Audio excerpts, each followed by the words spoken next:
7 trillion rupees आपको foreign donor से मिला है और आपने सिर्फ 1.2 ट्रिलियन डिसबर्स किया है। आप अपने आप को क्या थापियां दे रहे हैं? और ये मुझे बताएं बाकी पैसे किधर हैं? हमें एक व्हाइट पेपर चाहिए। इस व्हाइट पेपर में हम जानना चाहते हैं आपको कितना मिला था गरीबों को देने के लिए, कितना आपने डिस्ट्रीब्यूट किया है और बाकी सारा जो आपके पास है उससे कर क्या रहे हैं? कोरोना तो आज हमारा टॉपिक नहीं लाए साहब, लेकिन जाहिर है कि हमने उस पर भी इवन रिस्क ले लिया है और हमने मईशत को ज़्यादा प्रेफरेंस देते हुए लॉकडाउन खोल रहे हैं। अब सवाल मेरा आपसे ये कि सर, लॉकडाउन जिस मकसद के लिए नरम किया जा रहा है, आपको लगता है कि वो मकसद हल हो पाएगा? मईशत को वाकई कुछ संभाला मिलेगा? मईशत का पहिया चल सकेगा? देखिए, मैं तो एक सवाल पूछना चाहता हूं गवर्नमेंट को, क्या तुम हमारे लोगों से, हम लोगों से क्या तुम झूठ बोल रहे हो? आपको 7 ट्रिलियन रुपया मिला है डॉलर में। 7 ट्रिलियन, मुझे पता नहीं ट्रिलियन क्या होता है। 7 ट्रिलियन रुपीस आपको फॉरेन डोनर से मिला है और आपने सिर्फ 1.2 ट्रिलियन डिसबर्स किया है। आप अपने आप को क्या थापियां दे रहे हैं? और ये मुझे बताएं बाकी पैसे किधर हैं? हमें एक व्हाइट पेपर चाहिए। इस व्हाइट पेपर में हम जानना चाहते हैं आपको कितना मिला था गरीबों को देने के लिए, कितना आपने डिस्ट्रीब्यूट किया है और बाकी सारा जो आपके पास है उससे कर क्या रहे हैं? आप तो कह रहे हैं ना लोग मर रहे हैं बगैर खाने के। आप कह रहे हैं कि बगैर लॉकडाउन से ये मुल्क तबाह हो जाएगा। तो किधर है वो 6 ट्रिलियन रुपया जो आपको मिले हैं इसी काम के लिए, गरीबों को बांटने के लिए? एक दूसरी चीज ये समझना कि इंटरेस्ट रेट इसलिए कि नीचे जा रहा है और आपकी बेनिफिशियरी, आपका इकोनॉमी बेहतर हो रहा है, बिल्कुल नहीं। ना इंटरेस्ट रेट ना मनी सप्लाई। जब तक एक्टिविटी नहीं होगा, वो पैसे जो आपके पास हैं उसको तक it should leave your hands.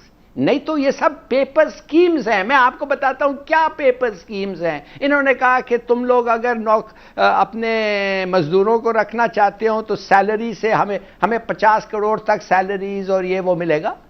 Very good. और बैंक्स को कहा दो, आप ड्यू डिलिजेंस करके।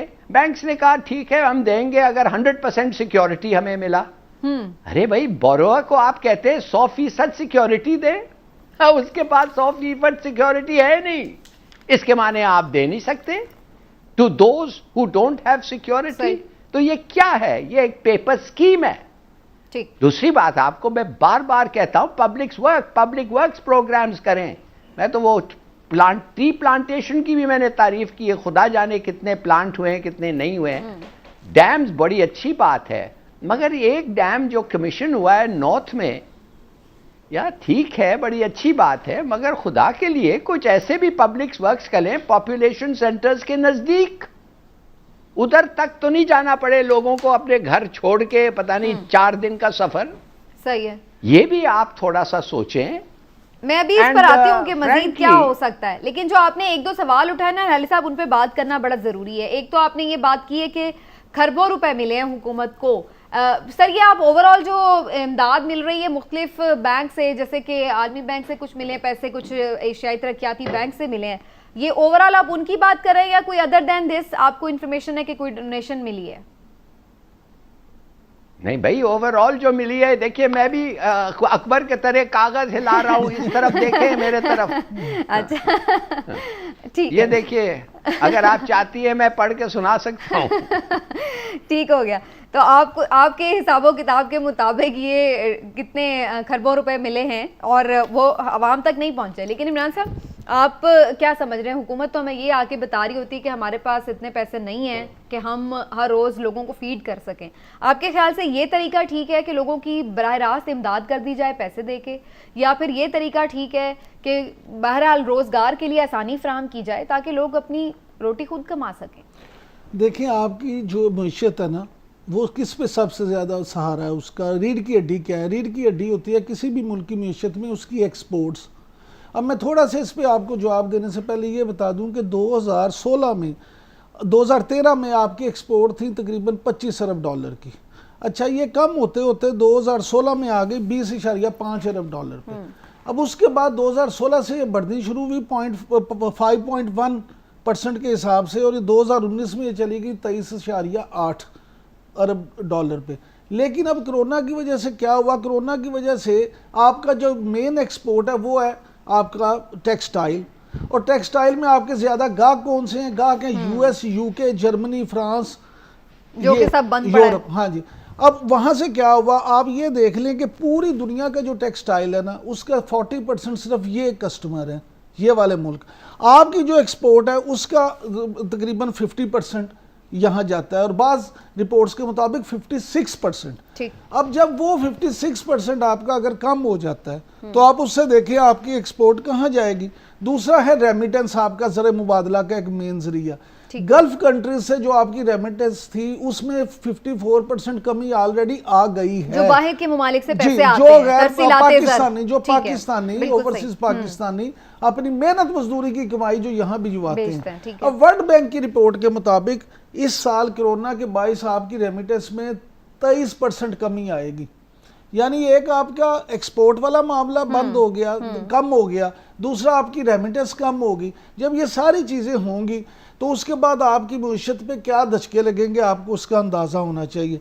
उसका अब नतीजा क्या है, आप देख लें कि टैक्स रेवेन्यू है जो कोरोना के बायस उसमें 19% कमी जो है ना वो बताई जा रही है कि जी 19% कमी हो जाएगी, जो पहले 4.8 ये तो हम नुकसान के ऊपर तो बात कर ही रहे हैं, जो इम्पैक्ट आ रहा है, जो उसमें खराबी आ रही है। जो मेरा आज का सवाल है वो ये कि जो अब ये लॉकडाउन खुलने से, मईशत का पहिया चलने से, शरह सूद में कमी करने से, और जैसे हिलाली साहब बता रहे हैं कितने पैसे जो बाहर से आ गए हैं उनसे। हिलाली साहब, आप ब्रेक से जाने से पहले कुछ कहना चाह रहे थे, वो भी आप प्लीज़ कमेंट कर लीजिए। और साथ ही ये ज़रूर मैं शॉर्टली आपसे जानना चाहूँगी सर, आपके नज़दीक गवर्नमेंट मज़ीद क्या कर सकती है, ऐसे स्टेप्स ले सकती है जिससे जो हमारी इकॉनमी है उसको थोड़ा सा सहारा मिले, थोड़ा सा पहिया चले, कुछ बेहतरी आए? देखिए समीना, ये कैसे आपका सवाल इन सम केसेस ये बनता ही नहीं है ऐसे मौके पे। क्यों, मैं आपको बताता हूँ। क्या फ़ायदा किसी इंडस्ट्री को आप इंसेंटिव दें, कोई डिमांड तो है ही नहीं ना बाहर। मिसाल के तौर पे अगर आप चाहते हैं कि हमारे लोग यान जो हम बेचते हैं चीन और बांग्लादेश को, उस पे लोगों को कहें कि चलो बनाओ, भाई चीन एंड बांग्लादेश की market has fallen flat. Bangladesh तो उसके वही प्रॉब्लम्स है जो आपके पास है, चाइना टू काफ़ी हद तक उनका भी मार्केट डिप्रेस हो गया है।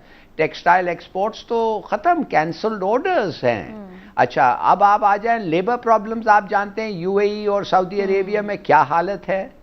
तो मैं ये समझता हूँ कि ये काम गवर्नमेंट का है। हमें प्रॉब्लम सब पता है, labour problems, export, cancelled orders और पेमेंट्स नहीं। मैं ये गवर्नमेंट से जानना चाहता हूँ जो इतने सारे मिनिस्ट्रीज़ पे बैठे हुए हैं कि हमें प्रॉब्लम्स पता है, आप हमें सोल्यूशन दें, आप दें सोल्यूशन। इसलिए कि हम जो सोल्यूशन देते हैं वो तो आप तैयार नहीं हैं उसको इम्प्लीमेंट करने के लिए। तो what are your solutions? Why don't you tell us? बिल्कुल ठीक। तो आपको लगता है कि अभी फिलहाल बेहतरी नज़र नहीं आ रही है? इमरान साहब, लेबर की भी बात की है हिलाली साहब ने, और आप भी बार बार ओवरसीज़ पाकिस्तानी जो फंसे हुए मुख्तलिफ ममालिक में उनका जिक्र करते रहे हैं, उनकी मुश्किलात का आपने ज़ाहिर है कि उसका भी जिक्र किया है। तो अब आना शुरू हुए हैं, लेकिन अब लोग ये भी कह रहे हैं कि फिर भी लोगों को प्रॉब्लम्स नजर आ रहे हैं इसमें। उसमें एक नई स्टोरी सामने आ गई है। अच्छा। वो नई स्टोरी ये है हिलाली साहब, आपके भी सुनने वाली है। हमारे वाकफान हाल ने बताया कि जब ओवरसीज़ के हवाले से हमने बड़ी बातें की, यहाँ प्रोग्राम्स में भी कॉलम भी लिखे, हुकूमत के नोटिस में लाए, तो उन्होंने ये किया कि वहाँ फंसे पाकिस्तानियों के लिए खुसूसी परवाज़ें चलाने का सिलसिला शुरू किया गया। उसमें उन्होंने एम्बेसीज से ये मदद ली कि आप लिस्टें बनाएं, जो फंसे हुए लोग हैं वो आपको आके नोट करवाएं और फिर उनको उनकी प्रायोरिटी के हिसाब से हम भिजवाएंगे। यहाँ नादरा के साथ उनको कनेक्ट किया गया, और क्योंकि वो फंसे हुए ज़्यादा लोग वो थे जो या तालिब इल्म थे या बिजनेस टूर पे गए थे या वो बेचारे विजिट पे गए थे, उनके पास पैसे तो थे नहीं। तो उनमें से अक्सरियत ऐसी थी जिनके घर वालों ने यहाँ नादरा सेंटर पे और वहाँ PIA में पैसे देने थे उनके टिकट के। जब वो उन्होंने वहाँ राब्ता किया यहाँ जाके, तो पता ये लगा कि यहाँ भी लाल छड़ी मैदान खड़ी वाला काम हुआ। उन बेचारों ने जिन्होंने पहले इंदराज कराया था उनको टिकट्स दिए नहीं गए, बल्कि कहा गया कि जी वहाँ से जिनको ओवरसीज़ मिनिस्ट्री की तरफ से और किसी सिफारशी तरह से जो पहुँच गए उनको उनकी जगह पे टिकट्स दे दिए गए। जैसे बंदे को ऑफलोड कर दिया जाता है ना, ठीक। तो यानी मेरिट की यहाँ भी धज्जियां बिखेर दी गई और उनकी जगह बाद में आने वाले सिफारशी लोगों को टिकट दे दिए गए। तो अभी ये उनकी मुश्किलात भी अभी उनकी तक हल मुश्किलात नहीं तो हुई अभी है। वहाँ ठीक की है। वहाँ है।